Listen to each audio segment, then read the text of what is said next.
Tuhan,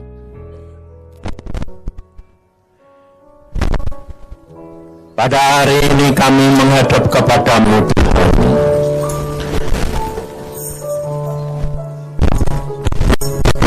Anak-Mu sudah mempersembahkan tari-tarian maupun pujian. Biarlah ini menyenangkan hati-Mu dan berkenan untuk kami masuk dalam tahun yang baru menurut hitungan orang Israel. Yang penting Tuhan adalah tahun di mana matamu tertuju kepada bait-Mu. Dan kami pribadi demi pribadi adalah bait-Mu, di mana Roh Kudus tinggal di dalam hati kami. Tetapi kerap kali kami tidak dapat menyenangkan hati-Mu.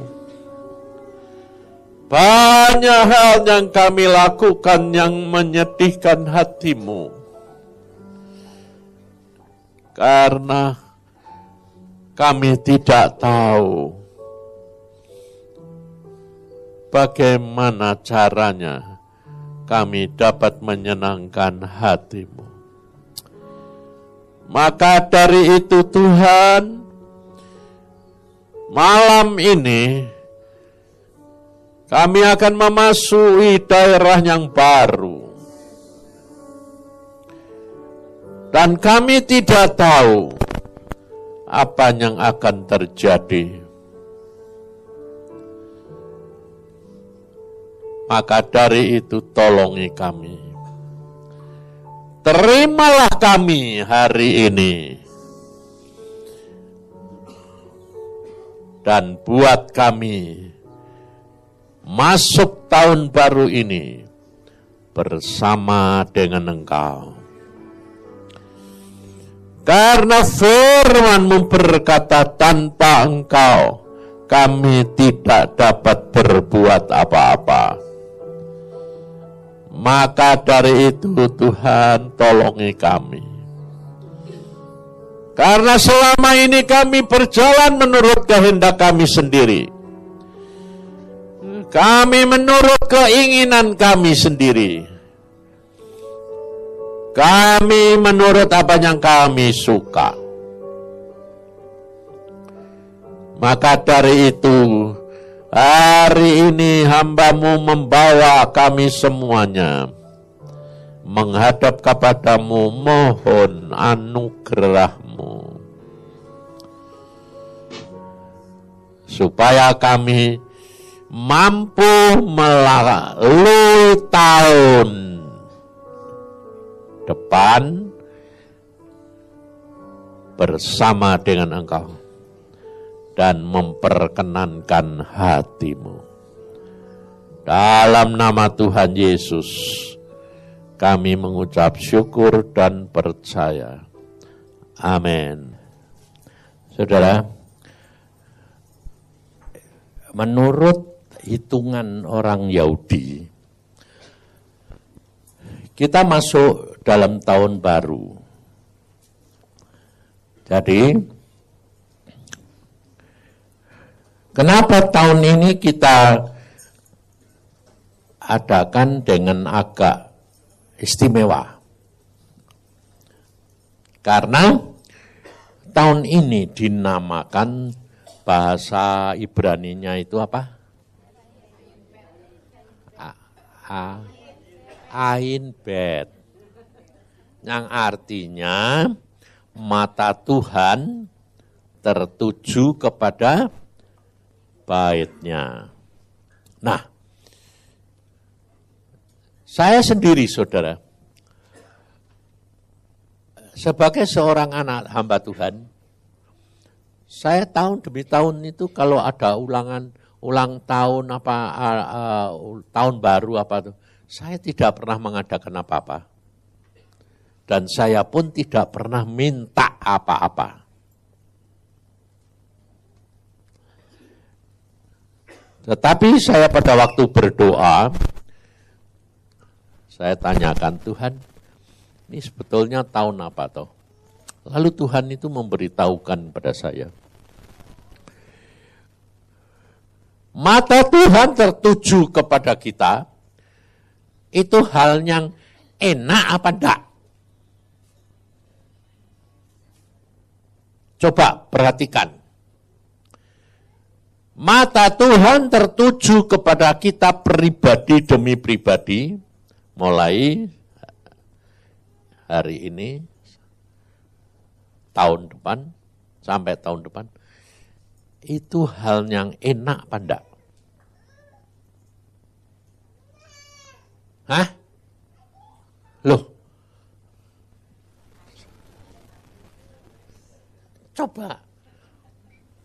Jadi kalau saudara ikut acara ini, itu hati pikiranmu itu di mana dan apa? Jadi kalau Tuhan itu matanya tertuju kepada kita, itu kita tambah senang atau tambah tidak?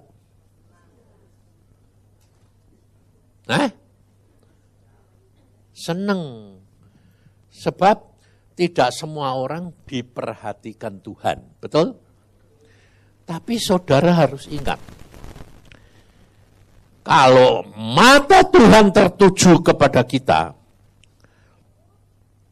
dan kita didapati tidak benar dan tidak berkenan di hati dia, apa yang terjadi?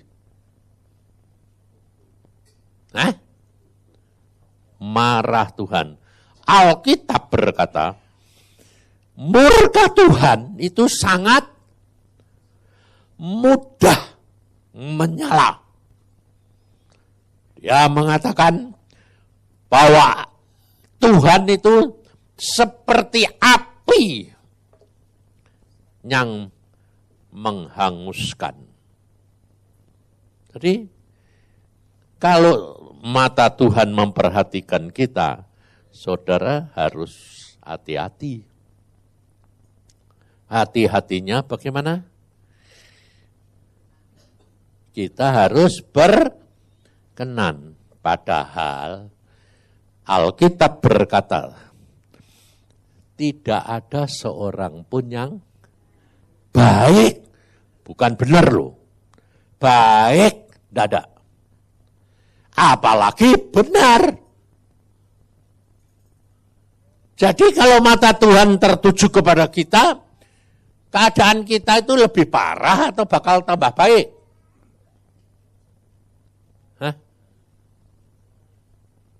Contohnya segini aja.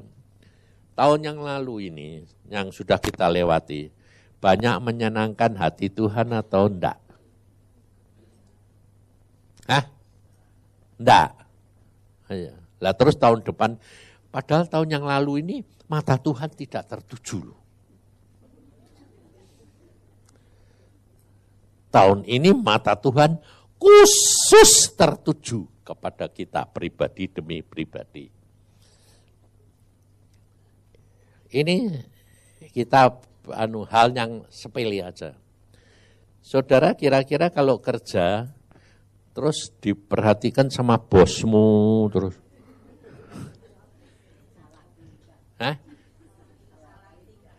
Kamu salah tingkah apa enggak? Salah tingkah? Sebabnya apa? Takut? Jadi tambah salah atau tambah enggak?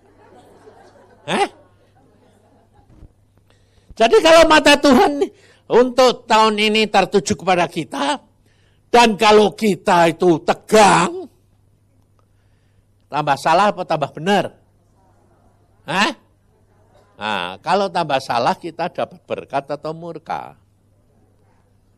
Ingat loh, Tuhan tuh paling suka tuh seketika, sadet sanyet.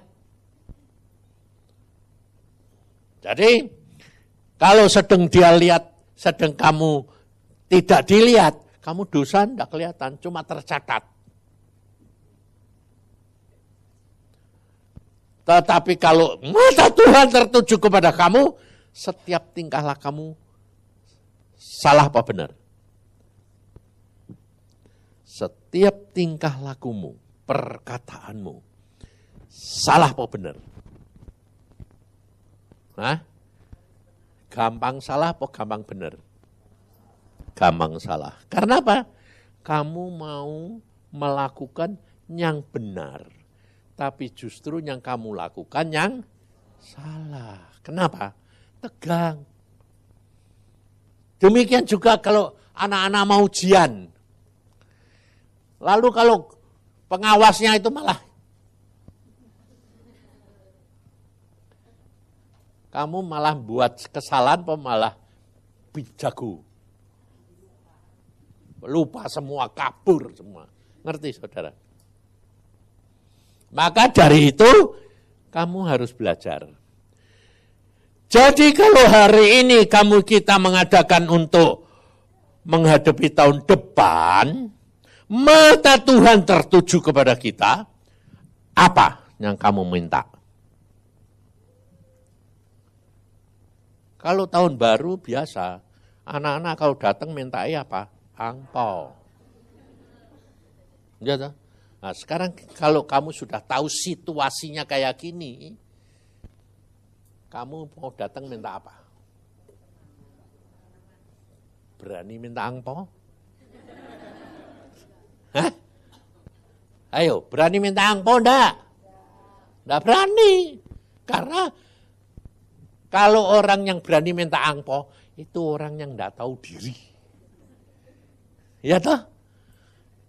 Sebab, kalau yang kamu berani minta angpau, harusnya adalah orang yang menyenangkan hatinya Tuhan.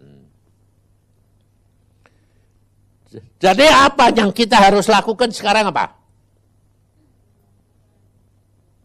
Introspeksi. Waktunya ini sudah amat singkat. Kami disuruh membuat bahtera. Itu tahun 2005. Jadi ini sudah masuk tahun ke-6. Tahun depan itu tahun ke-7. Itu tahun penyelesaian. Makanya Desember nanti kita kumpul di Semarang. Judulnya apa? Finish. Nah, ditambahi strong. Selesai tapi jadilah kuat. Nah, tapi apakah kita mampu? Enggak. Belum tahu. Betul enggak?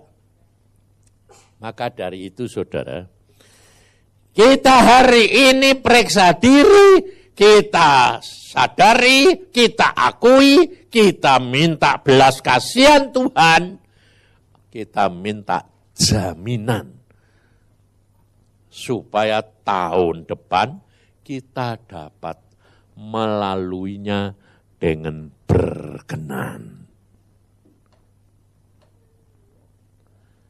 Jadi jangan minta angpau.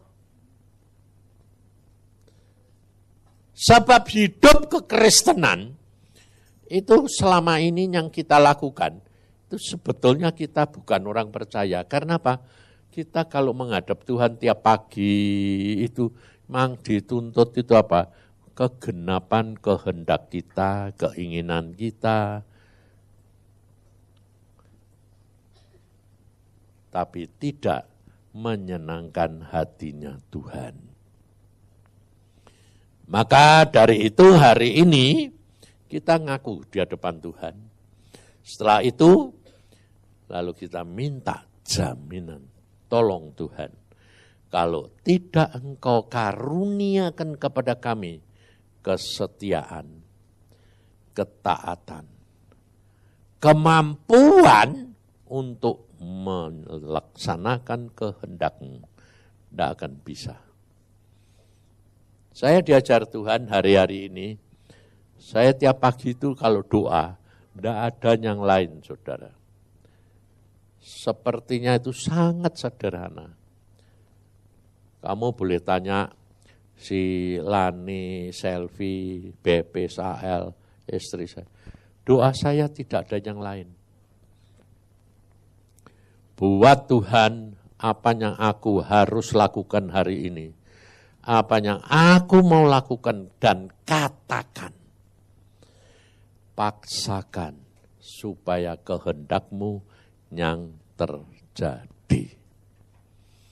Tetapkan langkah-langkahku, perkataanku. Karena hari-hari akhir ini, saudara, perkataan-perkataan kita itu sangat berbahaya. Apapun yang kamu katakan, itu diperhitungkan Tuhan. Kamu perhatikan perjalanan bangsa Israel dari Mesir sampai Kanaan. Demikian dia gerutu, Tuhan langsung marah. Padahal tiap hari, tiap malam ada tiang awan, tiang api yang menyatakan hadirat Tuhan. Mata Tuhan memperhatikan kita. Demikian kita berbuat salah dengan omongan kita, keluhan kita, Tuhan segera marah.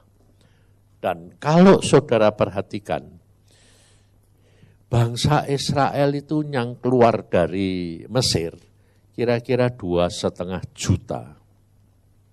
Karena orang laki-laki saja itu 600.000 pasukan, jadi yang dewasa. Padahal orang perempuan dan anak-anak itu lebih banyak. Ngerti saudara? Tapi yang masuk Kanaan cuma berapa? Loh kalau 200 nah lumayan, 2. Sebetulnya enggak, absolutnya itu enggak. Yusak sama Kaleb enggak. Kan masih ada keluarganya, masih ada orang Lewi. Itu masuk.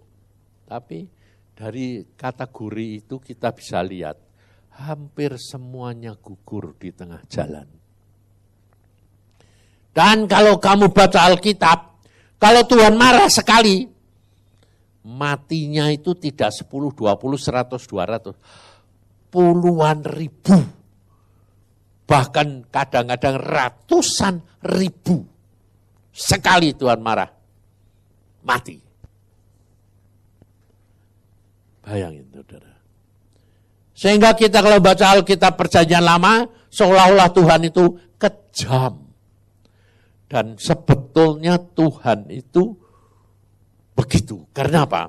Karena dia itu maha kuasa, maha kaya, maha bijaksana, maha adil, maha. Sehingga ukuran 100.000, 200.000 itu kecil. Ngerti saudara? Makanya kita itu harus mengenali Tuhan kita itu sebegitu besar. Dan kita itu kayak apa?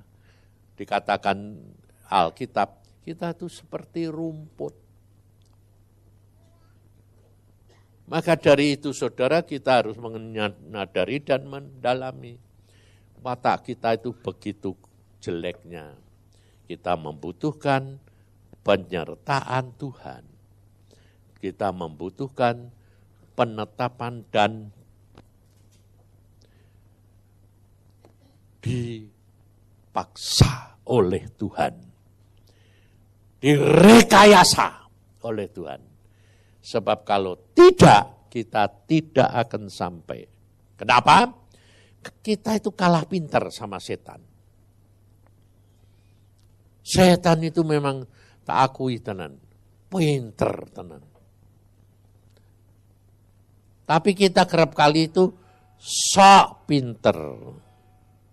Jadi tidak mau kalah sama setan. Lebih-lebih setelah kita kenal Tuhan Yesus dan Tuhan menjanjikan dalam namaku engkau dapat melakukan segala perkara. Nah, jadi kita itu tinggi hati, kurang ajar.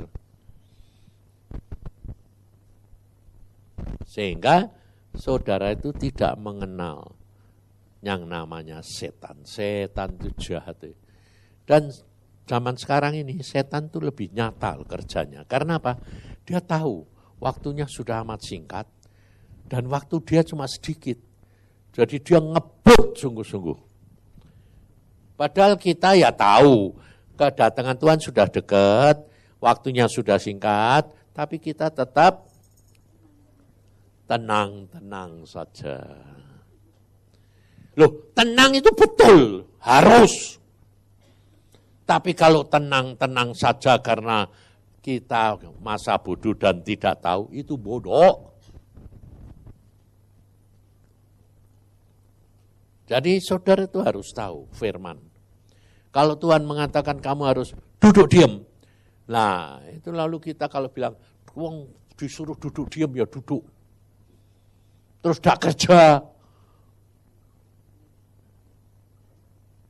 Tidak mau ngurusi rumah tangga. Diam aja. Lah jadi berantakan. Karena apa? Kita tidak mengerti maunya Tuhan. Demikian juga kalau firman Tuhan berkata, mataku tertuju kepadamu tahun ini, itu berarti kita itu diperhatikan terus-menerus. Dan kita tidak mungkin bisa berbuat baik tanpa tuntunan Roh Kudus. Sebab Roh Kudus ini yang tahu hatinya Bapa, pikirannya Yesus, dan Roh Kudus ini penolong kita. Kenapa kita diberi Roh Kudus? Karena Alkitab mengajar kita tidak ada seorang pun yang bisa sampai tanpa pertolongan Roh Kudus. Hanya dengan Roh Kudus. Makanya saya katakan, cobalah mulai belajar kenal Roh Kudus itu dalam segala apa yang engkau mau lakukan, tanya Roh Kudus. Tapi saudara tidak bisa. Kenapa? Masa sedikit-sedikit tanya? Karena engkau tidak mau. Ini saya itu diajar Tuhan itu sampai aneh. Anehnya apa? Bikin betul alat yang rusak saja. Kalau saya tidak begini Tuhan, Roh Kudus, tidak mau tolong, tidak bisa. Tidak bakal bisa. Kalau saya sudah berdoa begitu, gampang nanti ketemunya, keletak ketemu. Pas gitu loh. Beda, ya tidak bisa. Engkau dan nanti dan apa tuh sekrope lepas masuk ngene lubang, tidak bisa diambil lagi. Duh. Perkara kecil itu bukan karena kita mau tanya sebab kita itu tidak tahu apa yang akan terjadi. Kan Tuhan sudah berkata, buat apa kamu khawatir padahal kamu tidak dapat menyambung hidupmu sejengkal saja tidak bisa. Tapi kenapa kamu khawatir? Lah kami yang tidak mau khawatir Tuhan, tapi datang dewek, betul tidak? Hah? Khawatirmu itu datang sendiri atau kamu buat-buat? Marilah datang, khawatir tidak ada. Bahkan kamu katakan, aku tidak mau khawatir, tapi datang sendiri toh. Lah ya. Lah terus kalau kita datang sendiri terus apa yang kita harus lakukan? Apa coba? Wah, pasti sing rohani yang usir dalam nama Yesus. Aku bilang, memang nama Yesus kuasa. Tapi caranya mengusir kekhawatiran itu tidak seperti yang kamu pikir. Yang tahu siapa? Roh Kudus. Nah, kenapa kamu tidak tanya? Tuhan, ini kok kekhawatiran kok masuk? Aku tidak mau, tapi masuk sendiri. Terus apa yang aku harus berbuat? Loh, gampang toh. Lalu kamu tanya, bilang, oh sudah ngomong Pak, tapi jawabannya tidak tahu. Loh. Itu kan ngatur Tuhan lagi. Yang dibutuhkan itu kamu percaya. Bukan kamu bertindak atas kehendakmu sendiri. Kamu lakukan apa yang Tuhan katakan dan dorong. Tuhan caranya menjawab, caranya memberikan jalan keluar. Itu tidak usah ngomong. Kadang-kadang kamu bisa terdorong, kamu bisa melakukan itu. Kok bisa gitu, Pak? Ya enggak tahu. Yang itu namanya kerja Roh Kudus itu begitu. Kok saya bisa datang? Saudara tahu, saudara bisa datang ke persekutuan, itu kalau tidak Tuhan tidak bisa. Sebab apa? Tidak ada orang yang pergi ke persekutuan tuh seneng, tidak seneng. Sebab kalau dipikir, aneh-aneh. Saya sendiri tuh dulu orang GKI. Aduh, kalau orang suruh tepuk tangan tuh, ini rasanya tuh 1 ton.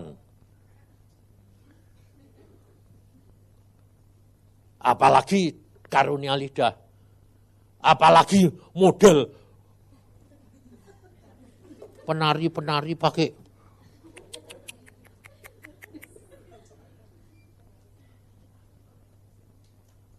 GKI dulu tuh musik saja alergi.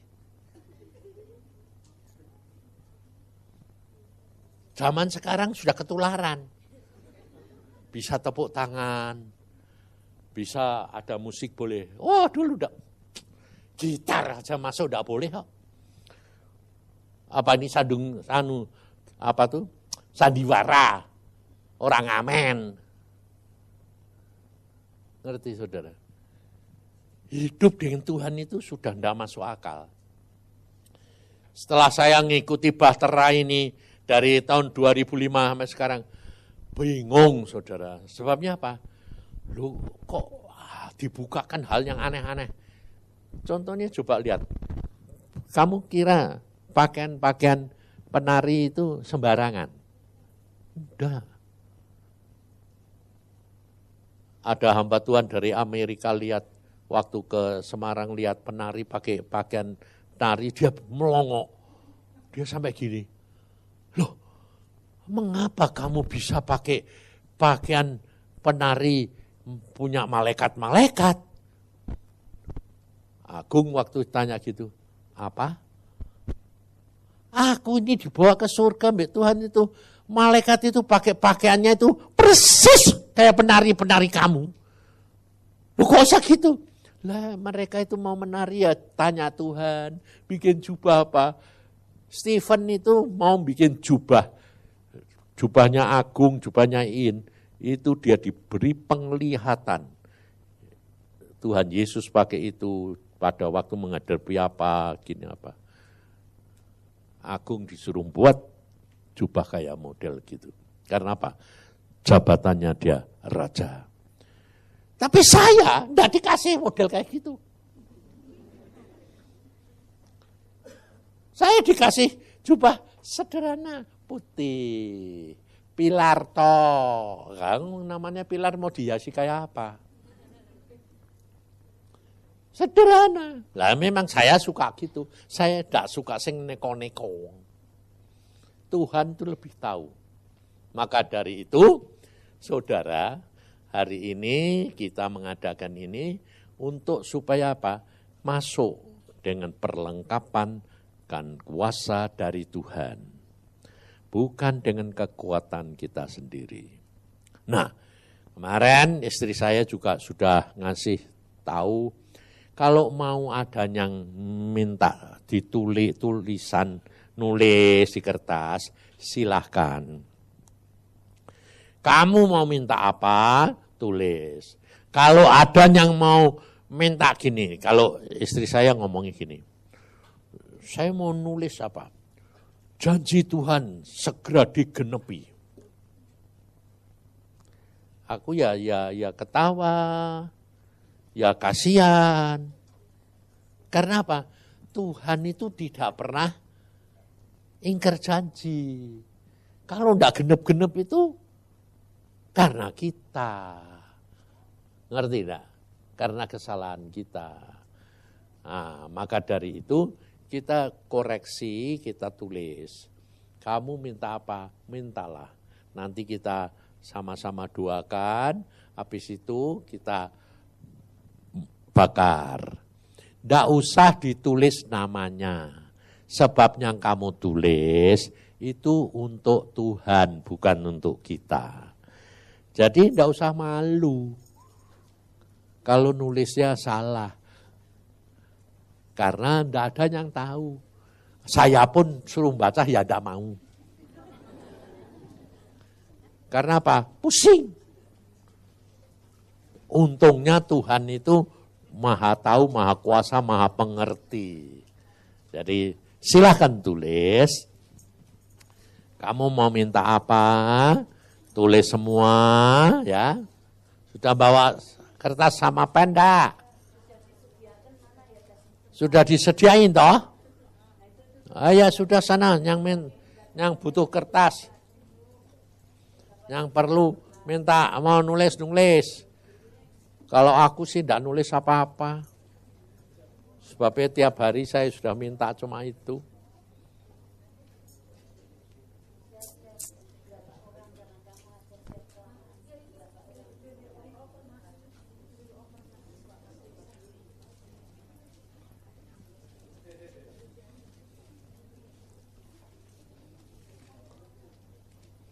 Nah, ditulisin ya.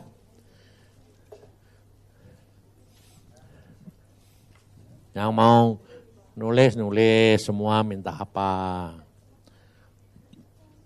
Terus sementara itu untuk kita mampu menyelesaikan, kita dibutuhkan adalah darah dan tubuh Tuhan. Yang menguasai pikiran, jiwa, itu adalah darah. Yang menguasai daging, itu adalah tubuh Tuhan Yesus.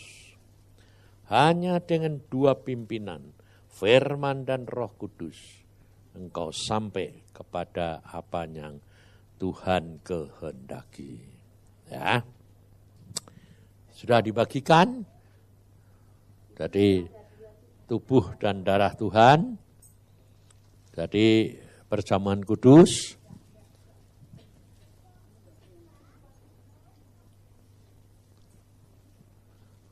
Bagi semua.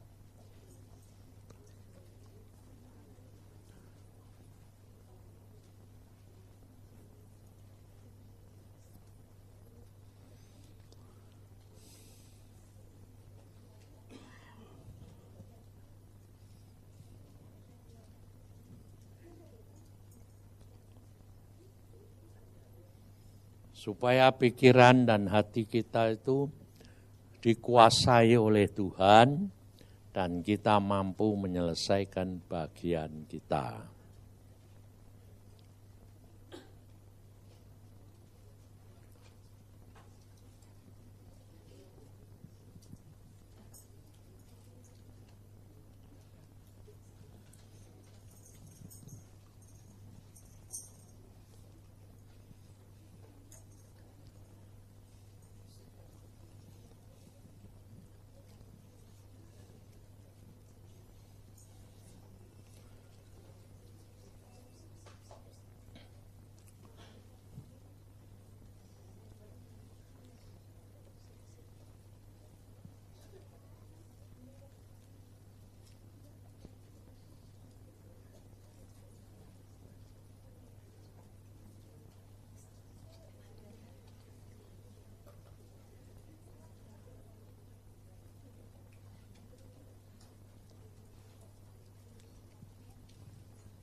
Terus ada yang ngambilin kertasnya yang sudah selesai, dikumpulin. Supaya kita nanti hadapkan di hadapan Tuhan.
Kertasnya itu juga enggak usah sampai dilipet-lipet sampai kecil. Nanti kamu ini kok coba contohnya ya. Kalau orang itu memberi persembahan kepada Tuhan, itu kerap kali kan juntel-untel, dilipet-lipet sampai kecil. Karena apa dasarnya? Apa yang kamu berikan ke tangan kanan, jangan tangan kiri tahu. Jadi alasan itu diulol-ulol kecil. Sampai yang ngitung duit itu, persembahan itu, semalaman tidak tidur karena ribuan diwel-wel. Padahal kalau kita memberikan persembahan itu kan kita untuk Tuhan toh. Lah kok kayak memberi sedekah wae ambek pengemis. Kita kalau memberi pengemis saja enggak pernah loh uangnya diwel-wel kayak gitu. Aku sampai kadang-kadang enggak bisa ngerti. Lebih-lebih ke waktu dulu di Manado. Modelnya apa? Minta kembalian. Zaman saya waktu khotbah itu gitu. Zaman itu tuh persembahannya masih cuma 125. Dia ngasih 1000 minta kembali. Biasa loh itu. Bayangin.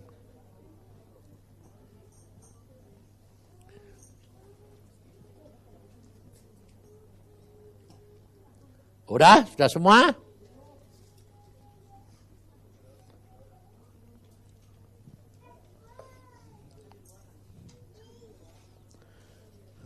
Kalau sudah, kita makan perjamuan kudus dulu. Habis itu, lalu kita hadapkan permohonan kita kepada Tuhan dan dibakar. Apa? Mau dibakar di sini enggak apa-apa. Asal ada tempatnya enggak bahaya. Ya. Yang penting ya enggak apa-apa toh.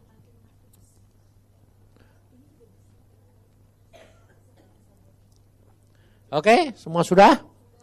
Dah, yuk kita sama-sama mengambil roti dan anggur. Kita angkat, Tuhan, pada saat ini kami menghadapkan roti dan anggur ini kepadamu, yang melambangkan tubuh dan darah-Mu. Dan kami membutuhkan Tuhan, supaya pikiran, hati, roh, jiwa, dan tubuh kami dikuasai oleh jiwa dan tubuh Yesus. Supaya kami mampu berjalan Tuhan, menurut rencana dan kehendak-Mu. Tuntun Roh Kudus, karena tanpa firman Yesus, kami tidak akan dapat melakukan apa-apa. Maka dari itu kami mau makan, mau minum, minta belas kasihan-Mu. Engkau masuk dalam hidup kami, di dalam nama Tuhan Yesus, kami makan dan minum. Amin.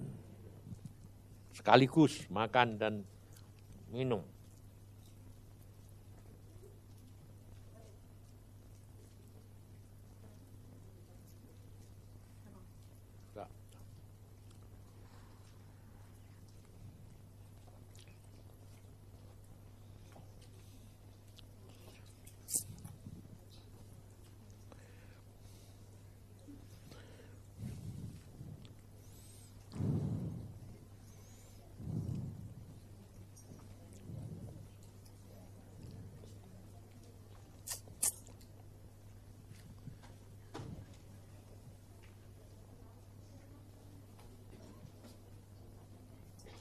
Udah.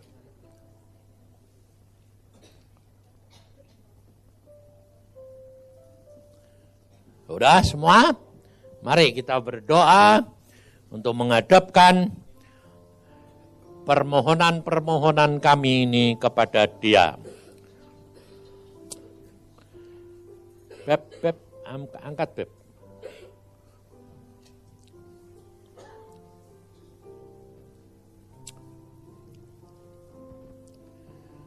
Mari kita berdoa. Tuhan, tidak ada sesuatu pun yang tersembunyi di hadapan hadirat-Mu. Engkau lihat permohonan-permohonan kami ini.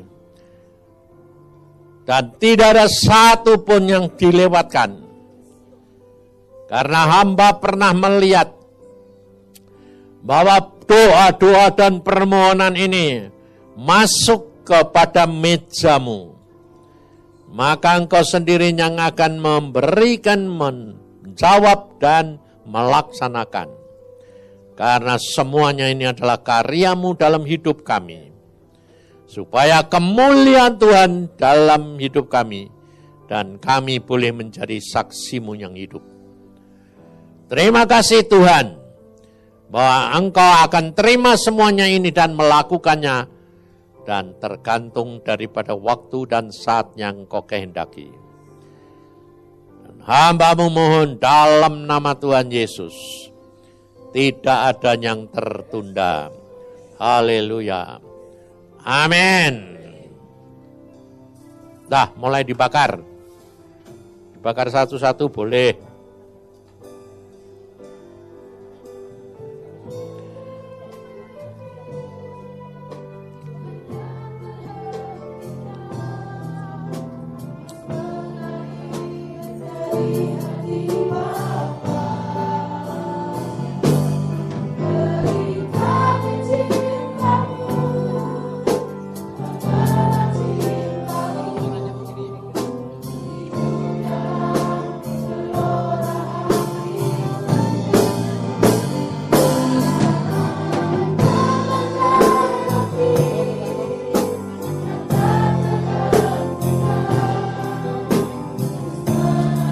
Bawa aja, Beb. Bawa, Beb.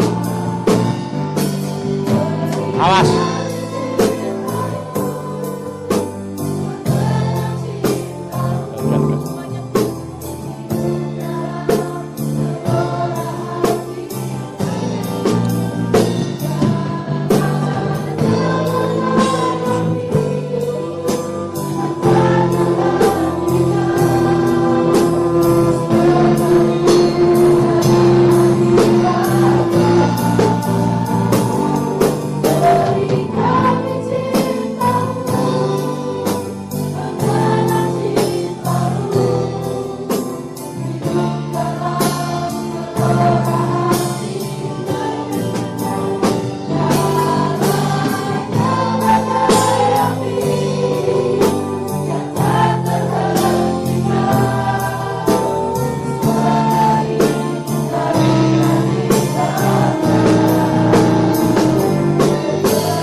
Saudara, itu apel dan tolong dibagikan.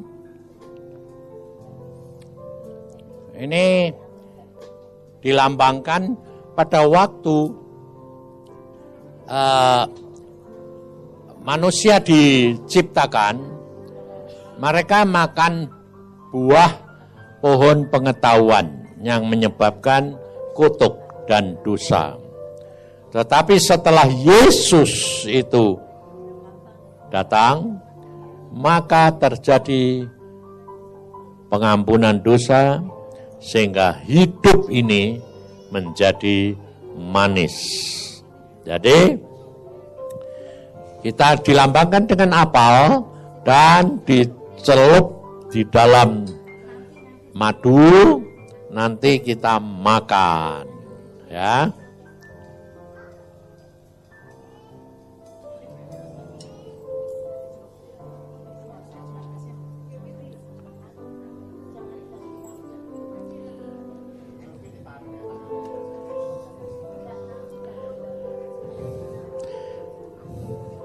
Sehingga kita percaya bahwa kutuk di dalam Yesus sudah diubah menjadi berkat. Kemudian setelah selesai, kita mengadakan perjamuan kasih. Jadi nanti di bawah ada macam-macam makanan yang tidak sama. Nah, saudara nanti boleh turun makan, milih sasukamu, ya. Jadi tidak usah dirasain semua satu-satu, perutnya tidak kuat, karena macam-macam. Jadi ambil saja sebagian, ya. Sudah semua? Oh belum, ayo.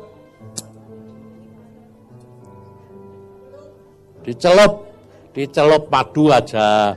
Wong itu cuma lambang bahwa yang menjadi buahnya menjadi manis.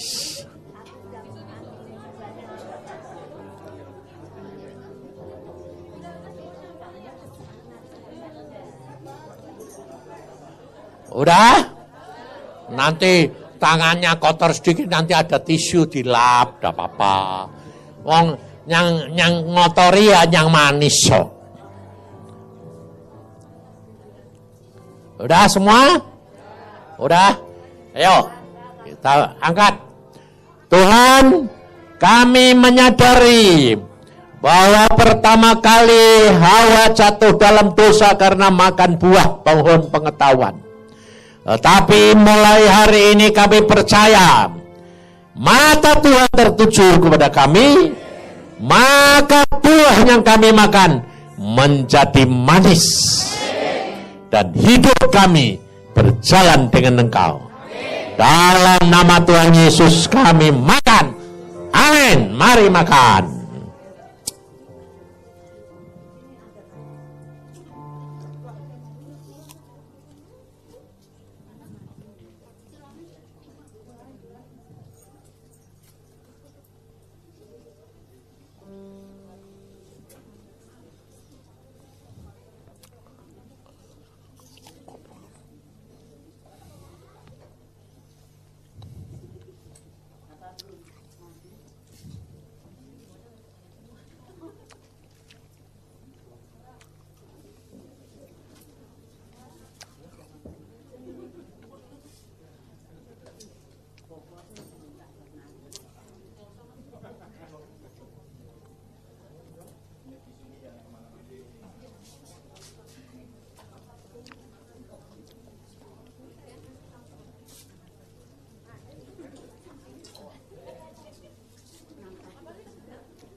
Ya. Tarian dulu kok. Tarian dulu. Ayo, goyang.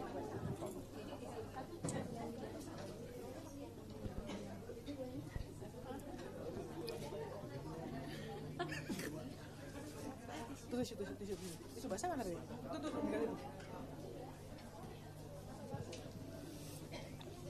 ya, setelah ini kita akan melihat sebuah tarian dan lagu yang baru, saudara. Kami berlatih semalam.